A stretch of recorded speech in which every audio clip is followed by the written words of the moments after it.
Le cas d'Anticosti est assez singulier.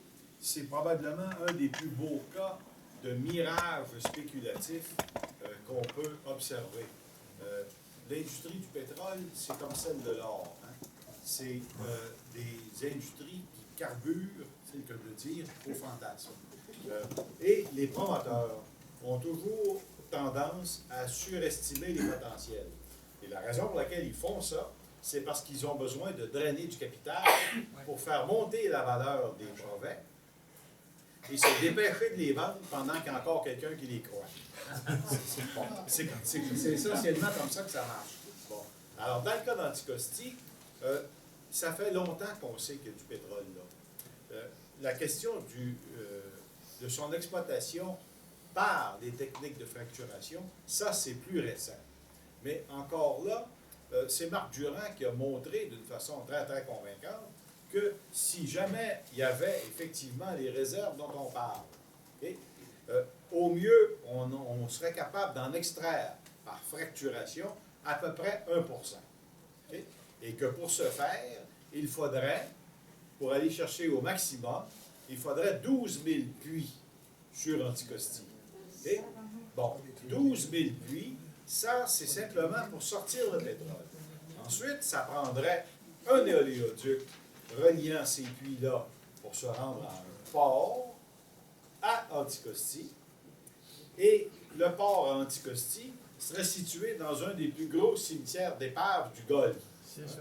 Alors, au total, il y a eu toutes sortes d'évaluations, mais ça supposerait à peu près 100 milliards d'investissements en infrastructure pour que tout ça commence à générer du profit. Alors, évidemment, on comprend aussi que tout le monde ayant salivé sur le fond norvégien s'imagine que le risque vaudrait la chandelle et qu'on pourrait rentrer dans notre argent en prenant ce risque-là. Cela étant dit, le problème est le suivant, c'est qu'il faut d'abord investir les fonds publics pour ensuite savoir que le privé peut peut-être se tromper. C'est ça. Donc, au-delà de toute considération environnementale, c'est déjà un très, très mauvais calcul.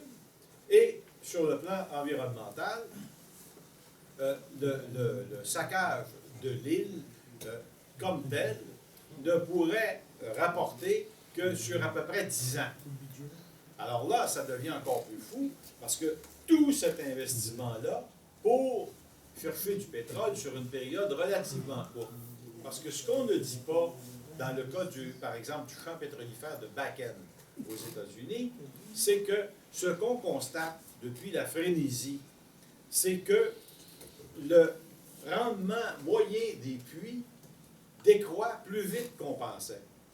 Alors, il y a des économistes de l'énergie aux États-Unis qui commencent à parler de la bulle de la fracturation.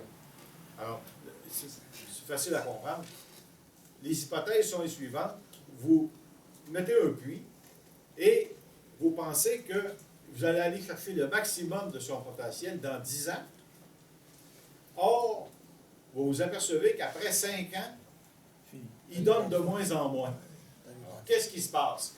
Pour poursuivre, on en fait un autre côté.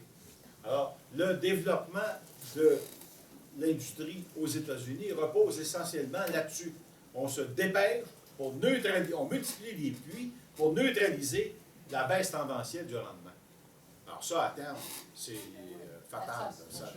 Ça crée une bulle spéculative et ça va finir par s'effondrer. Alors ça, c'est le cas d'Anticosti, là, est tout à fait dans ce pattern-là. Mais dans la meilleure des hypothèses, avec les travaux qu'il faudrait faire, on en aurait pour 20 ans avant qu'il y ait une goutte qui sorte de là. J'ai juste pour ajouter, vite, là, pour votre morale. La Caisse de dépôt et de placement, notre caisse, notre bas de laine à nous autres investis, là, actuellement, on a 40 des parts de Petrolia. C'est ce qui leur a permis de creuser l'été dernier Anticosti et de faire les cochonneries à Gaspé, là. Parce qu'à l'heure où on se parle, Gaspé est foré. Ils s'apprêtent à terminer leur puits, donc à polluer l'eau des gens à Gaspé et toute l'industrie de la pêche dans ce coin-là. Ça, c'est notre bas de laine. On a déjà perdu 40 milliards, il n'y a pas longtemps. Là, on s'apprête à en perdre un autre paquet. Là.